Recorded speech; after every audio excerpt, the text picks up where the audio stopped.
కాశ్మీర్లోకి 40 మంది పాకిస్తాన్ వాసులు దొంగచాటుగా చొరబడి 26 మంది టూరిస్టులని చాలా దారుణంగా చంపేశారు. 20 మందికి పైన గాయాలని, అందులో కొంతమంది సిచ్యువేషన్ ఇప్పటికి కూడా సీరియస్ గా ఉంది. ఒకసారి వీళ్ళు చంపిన విధానాన్ని పరిశీలిస్తే కాశ్మీర్ అందాలను ఆస్వాదిస్తున్న కొంతమంది టూరిస్టులు, ఇందులో ఇటలీ వాళ్ళు ఉన్నారు, ఇజ్రాయెల్ వాళ్ళు ఉన్నారు, ఇండియా వాళ్ళు కూడా ఉన్నారు.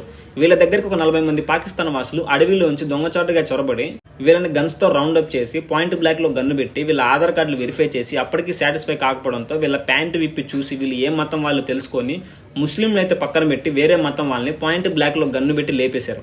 ఇందులో కొంతమంది ఆడవాళ్ళని వదిలేసి వెళ్లి మీ ప్రైమ్ మినిస్టర్ మోడీకి చెప్పుకోపోండి అన్నారంట. వీళ్ళ చంపిన తీరు చూస్తే ఇండైరెక్ట్ గా మీ హిందూ ప్రైమ్ మినిస్టర్ మోడీకి చెప్పుకోపోండి అన్న విధంగా ఉంది. ఇప్పటికైనా మనం సిగ్గుపడాలి.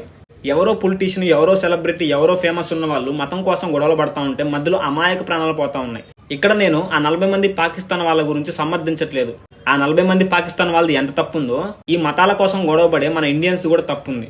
పూర్వకాలంలో కూడా ఇట్లాంటి మత గొడవలు జరిగినాయి. కాకపోతే అప్పుడు ప్రాణ నష్టాలు పెద్దగా జరగలేదు. ఎందుకంటే అప్పుడు ఎవరో ఒకళ్ళు అణిగిమణిగి ఉండేవాళ్ళు. కానీ ఇప్పుడు అట్లా కాదు.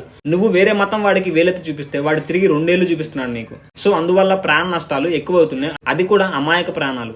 సో ఇప్పటికైనా సిగ్గుపడండి. మతం కోసం, కులం కోసం, ప్రాంతం కోసం, పార్టీ కోసం, పొలిటీషియన్ కోసం, సినిమా హీరోల కోసం ఎట్లాంటి గొడవలు పెట్టుకోవద్దు, ప్రాణాలు తీసుకోవద్దు.